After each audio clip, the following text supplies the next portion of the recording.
तो जय हिंद दोस्तों, आपके अपने चैनल हाई लेवल स्टडी हुआ फिर स्वागत है। बहुत ही महत्वपूर्ण वीडियो के साथ आपके सामने हाजिर है। यहाँ पर देखिए, अगर आप यूपी बोर्ड, मेरे प्यारे बच्चों, जी हाँ यूपी बोर्ड, अगर 2023 बोर्ड की तैयारी कर रहे हैं तो यह वीडियो सिर्फ आपके लिए होने वाली है मेरे प्यारे बच्चों। इसकी पीडीएफ भी आपको मिल जाएगी। पीडीएफ कहाँ मिलने वाले? पीडीएफ आपको मिलेगी हमारे हाई लेवल स्टडी के। कहाँ पर? हाई लेवल स्टडी का जो ऑफिशियल, ठीक है, ऑफिशियल जो टेलीग्राम चैनल है वहां पर आपको मिल जाएगी मेरे प्यारे बच्चों, जो कि आपके एग्जाम के लिए बहुत ही महत्वपूर्ण है। ठीक है, यहां पर हम बात करने वाले हैं सामाजिक विज्ञान की। सामाजिक विज्ञान में जो मोस्ट इंपॉर्टेंट क्वेश्चन है मेरे प्यारे बच्चों, मॉडल पेपर आपको हम बताएंगे। मॉडल पेपर के आधार पर सारे प्रश्नों को यहाँ पढ़ाएंगे।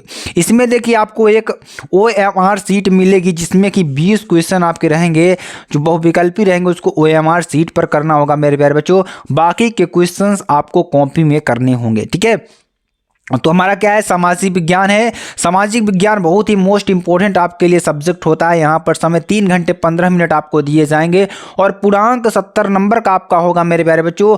आपको इस साल 95 प्लस फोड़ना है। कितना? 95 प्लस फोड़ना है। यहाँ पर पूरा मॉडल पेपर आपको यहाँ पर बताकर जाएंगे मेरे प्यारे बच्चों। ठीक है, तो यहाँ देखिए, फर्स्ट 15 मिनट्स और allotted for the candidates for read the question paper. ठीक है, इसके बारे में चर्चा करते हैं। बोर्ड परीक्षा 2021 में, यानी 2000 यहाँ पे 21 मत करिएगा, 2023। ठीक है, 2023 में आने वाले जो प्रश्न है मेरे प्यारे बच्चों, वेरी वेरी मोस्ट इंपॉर्टेंट है आपके लिए। ठीक है, ये गलती से लिख गया है। चलिए आपको हम अच्छी तरीके से बताते हैं और समझाने का प्रयास करते हैं। ठीक है, चलिए पहले बहुविकल्पी प्रश्नों की बात करते हैं। बहुविकल्पी प्रश्न देखिए आपके लिए क्या है। सरकार एक व्यक्ति या उसके परिवार के बारे में जानकारी किस प्रकार प्राप्त करती है? जो सरकार है, सरकार एक व्यक्ति या उसके परिवार के बारे में जानकारी कैसे प्राप्त करती है उसके बारे में यहाँ पर आपको बताना है। 4 ऑप्शन आपको दिख रहा है। सूचना के अधिकार के द्वारा, पुलिस के माध्यम से, या निगरानी विभाग द्वारा, या पहचान पत्र या राशन कार्ड द्वारा। तो इसका आंसर क्या हो जाएगा? पहचान पत्र या राशन कार्ड द्वारा। किसके द्वारा? पहचान पत्र या राशन कार्ड के द्वारा। ठीक है, जो कि वेरी वेरी मोस्ट इंपॉर्टेंट आपके लिए है। चलिए अगला क्वेश्चन देखिए। अगला क्वेश्चन क्या है आपके लिए मेरे प्यारे बच्चों? अगर आपने ठान लिया तो आपको 95 प्लस लाने से कोई नहीं रोक सकता है। ठीक है, चलिए अगला क्वेश्चन देखिए। अगला क्वेश्चन क्या है? वेरी वेरी मोस्ट इंपॉर्टेंट आपके लिए। ठीक है, अगला क्वेश्चन क्या है? उन क्षेत्रों के नाम बताइए, उन क्षेत्रों के नाम बताइए जिनमें लोकतांत्रिक व्यवस्थाओं का प्रदर्शन खराब रहा है। किसका? लोकतांत्रिक व्यवस्थाओं का जो प्रदर्शन खराब रहा है उसका आपको क्या बताना है? क्षेत्रों का नाम बताना है। तो देखिए, यहाँ पर लोकतांत्रिक व्यवस्थाओं का प्रदर्शन खराब रहा। देखिए, पहला क्या है? नागरिकों के साथ सूचनाओं को साझा करना, या लोगों की जरूरतों और मांगों की ओर ध्यान देना, या भ्रष्टाचार मुक्त शासन प्रदान करना, या उपयुक्त में सभी। तो यहाँ पर देखिए, यहाँ पर जो नागरिकों के साथ सूचनाओं को साझा करना, ये सबसे बड़ी क्या है? लोकतांत्रिक व्यवस्था खराब है। ठीक है हमारी।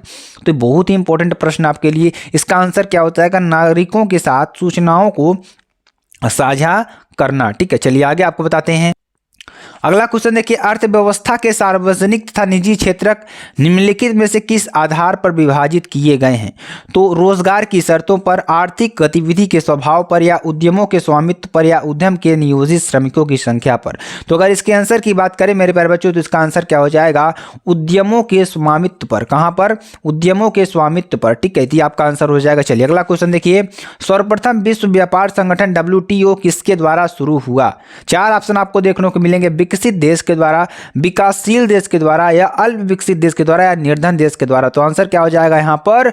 हमारा विकसित देश के द्वारा। ठीक है, चलिए अगला क्वेश्चन देखिए। अगला question very very most important ये भी है।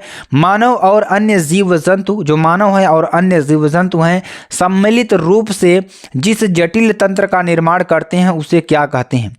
जीव मंडल के द्वारा, जैव विविधता के द्वारा, पारिस्थितिकी तंत्र के द्वारा, जीवाश्म के द्वारा। आंसर क्या हो जाएगा हमारा? पारिस्थितिकी तंत्र के द्वारा। किसके द्वारा? पारिस्थितिकी तंत्र के द्वारा। ठीक है, चलिए अगला क्वेश्चन देखिए। वेरी वेरी मोस्ट इंपॉर्टेंट ये भी है और आपके एग्जाम में बहुत बार आया हुआ प्रश्न है। ठीक है, तो मेरे प्यारे बच्चों, ऐसे प्रश्नों को लगातार पढ़ते रहिए। साथ ही साथ यहाँ पर चैनल को सब्सक्राइब करके रखिए, क्योंकि आपके लिए अब बहुत सारी वीडियोस आने वाली है। ठीक है, क्वेश्चन क्या है? निम्न में से कौन सुवेद प्रजाति है? तो हार्नबिल, मिथुन, एशियाई चीता, या गंगा नदी की डॉल्फिन। तो यहाँ पर आंसर क्या हो जाएगा हमारा? गंगा नदी की डॉल्फिन। ठीक है, चलिए आगे आपको बताते हैं। अगला क्वेश्चन यहाँ पर कुछ अति लघुत्तरी प्रश्नों को भी पढ़ते हैं जो आपके लिए एग्जाम के लिए बहुत ही इंपॉर्टेंट है। ठीक है, तो पारिस्थितिकी तंत्र को स्पष्ट कीजिए। किसको? पारिस्थितिकी तंत्र को स्पष्ट कीजिए। पेड़ पौधे, जानवरों, मनुष्य तथा अन्य वस्तुओं के बीच, जो पेड़ पौधे हैं, जानवर, मनुष्य तथा अन्य वस्तुओं के बीच संबंध पारिस्थितिक तंत्र कहलाता है। ये सब एक दूसरे पर निर्भर करते हैं, एक के बिना दूसरे का अस्तित्व संभव नहीं है। ठीक है, चलिए अगला देखिए।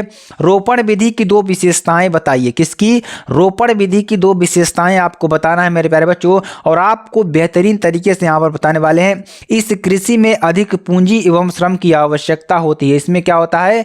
अधिक पूंजी एवं श्रम की आवश्यकता होती है। रोपण कृषि व्यापक क्षेत्र में की जाती है। किसमें? रोपण विधि किसमें?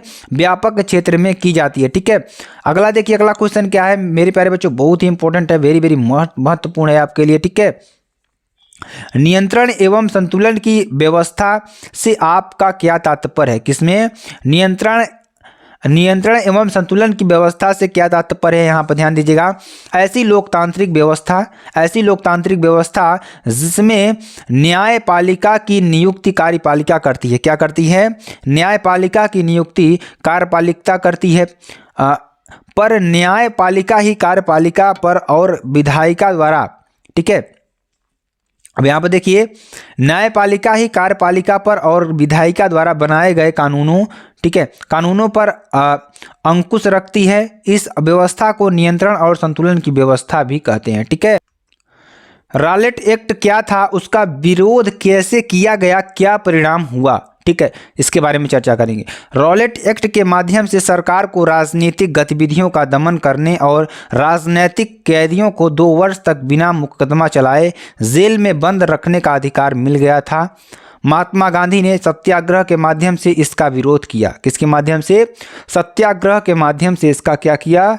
विरोध किया। ठीक है, चलिए अगला क्वेश्चन देखते हैं, और उसी में देखिए आगे क्या है। इसी कानून का विरोध करते हुए लोगों को दमन करने के लिए जलियांवाला हत्याकांड की घटना हुई, लेकिन आंदोलन में हिंसा शामिल होने पर गांधी जी ने इस आंदोलन को वापस ले लिया। तो मेरे प्यारे बच्चों, जो मोस्ट इंपॉर्टेंट क्वेश्चन थे, जो मॉडल पेपर था आपका, बहुत ही इंपॉर्टेंट है। तो चलिए फिर मिलते हैं नेक्स्ट वीडियो में नए टॉपिक के साथ। तब तक के लिए जय हिंद, जय भारत।